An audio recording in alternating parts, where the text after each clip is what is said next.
샬롬 샬롬 샬롬 샬롬.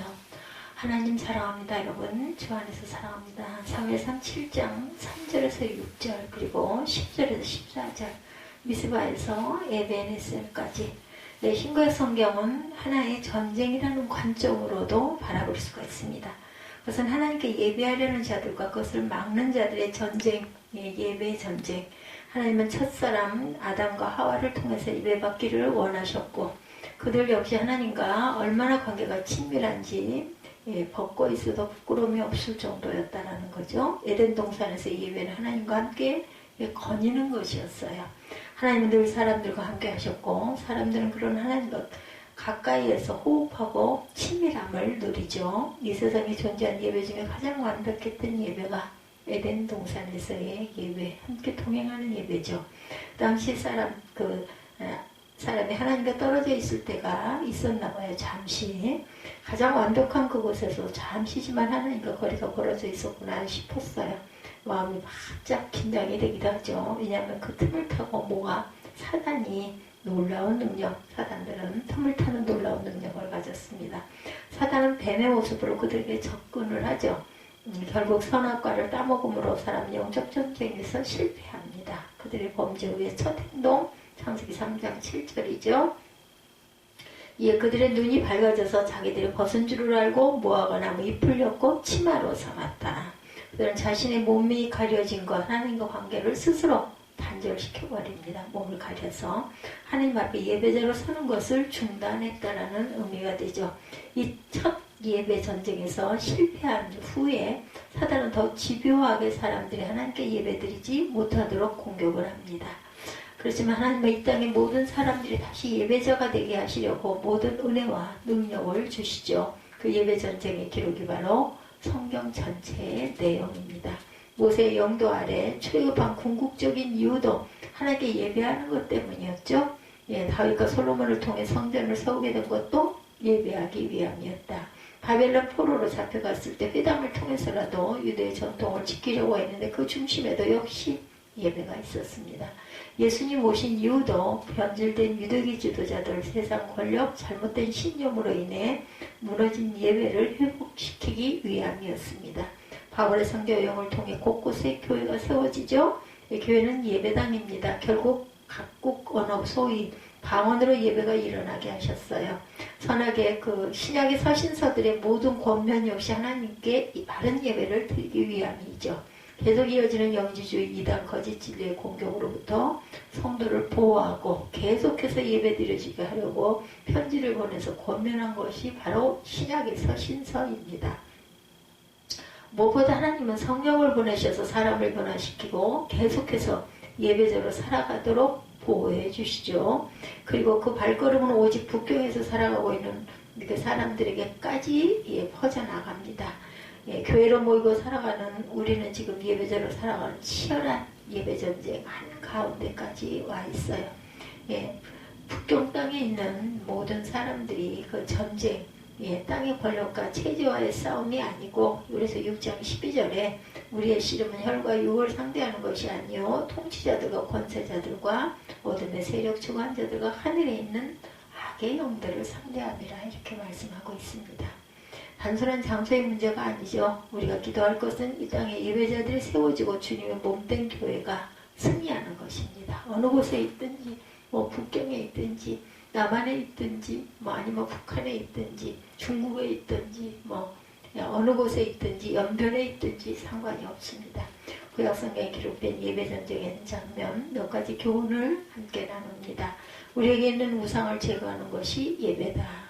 잘못된 행동을 교정하려는 사람이라면 반드시 받아들여야 할 것입니다. 이것을 받아들이지 않으면 결코 개선될 수가 없죠. 자기가 잘못됐다는 것을 인정하는 것, 그것이 대표적으로 알코올 중독자 모임, 될 수 있죠.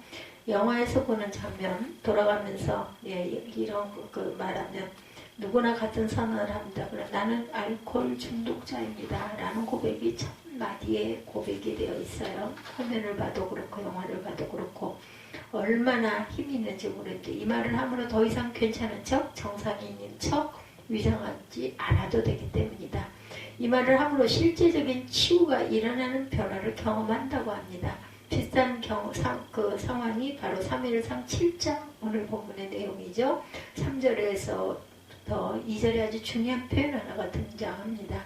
예, 괴가 기럇 여아림에 들어간 날부터 20년 동안 오래 있은지라 이스라엘 온 족속이 야훼를 사모하니라. 중요한 건 사모하니라입니다. 이것이 중요한 이유는 원문에는 뜻이 좀 더 다릅니다. 심지어 영어 성경만 봐도 영문을 살려서 번역을 했는데 한글 성경은 이걸 의역을 하죠.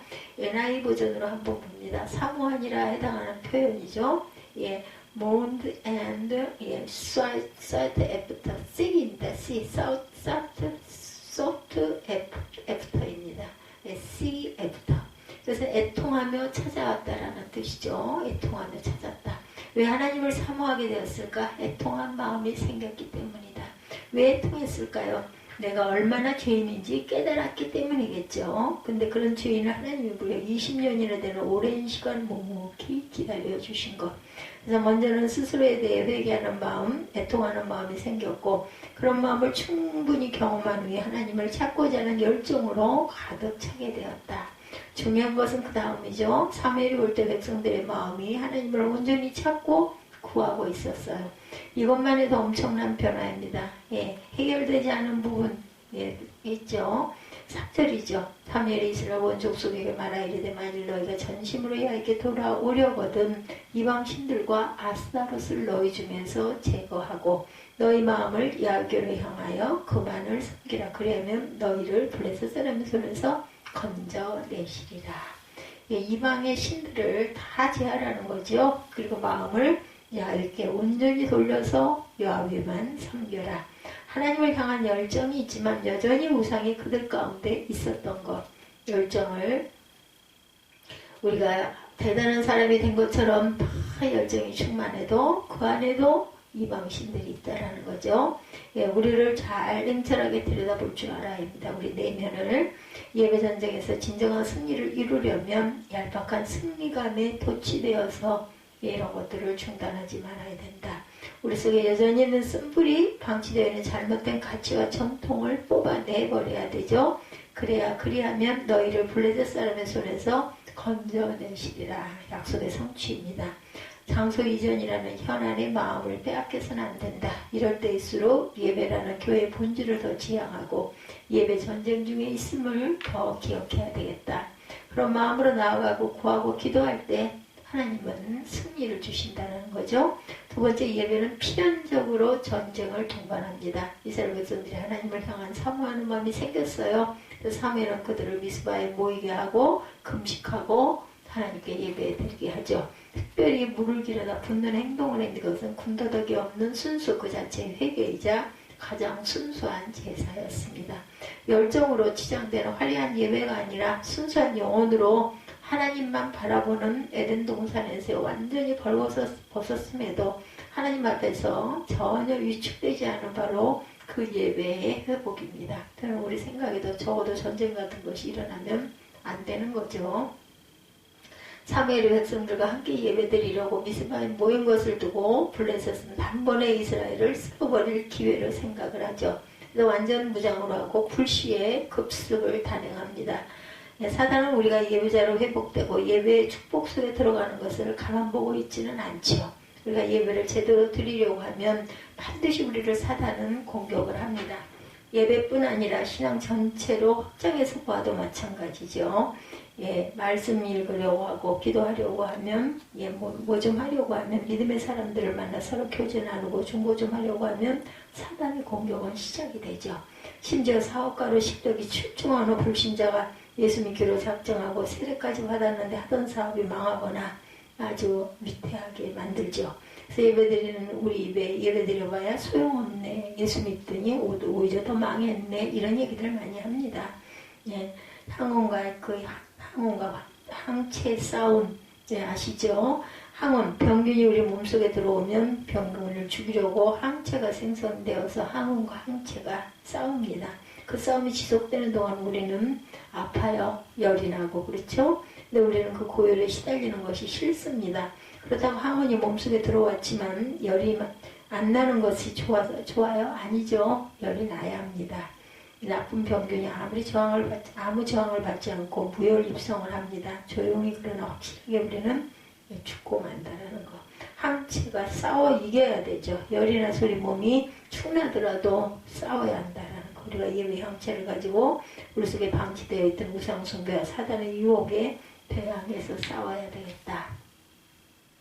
열도 오르고 호흡이 곤란해지지만 싸워야 합니다. 그래야 광야 대신 하나님을 경험하게 되죠. 세 번째입니다. 예배드리면 광대한 땅을 차지하게 된다.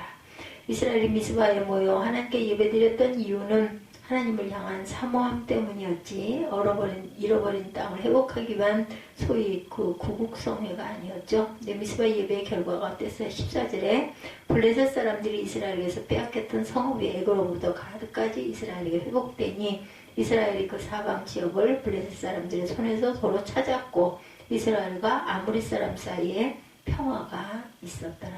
아멘. 하나님 앞에 온전한 예배를 드림으로 예배 전쟁에서 승리했을 때 하나님은 구하지 않았던 광대한 땅을 덤으로 주셨어요. 중요한 것이 이것이죠. 아빠의 손에 들려진 선물에 마음을 빼앗기지 말고 아빠를 바라볼 줄 알아야 되겠다. 아빠에게 달려가 안기시기 바랍니다. 그 손에 아무것도 없는 것처럼 난 선물 따위 현혹되는 사람이 아니다. 나는 아빠만을 바라보는 순수 그 자체다. 나는 속물이 아니라 아빠의 마음에 쏙 드는 자녀가 되는 것이 아빠로부터 흘러나오는 축복을 풍성히 누리는 비결이라는 것. 광대한 땅은 우리의 최종 목적지가 아니죠. 광대하신 하나님입니다. 하나님을 바라보는 것은 우리는 예배를 드린다고 하는 거죠. 오늘도 다음 주도 내일도 그죠. 우리는 항상 하나님을 예배하는 믿음의 사람, 믿음의 공동체가 되시기를 주님의 이름으로 축복합니다. 기도하시죠.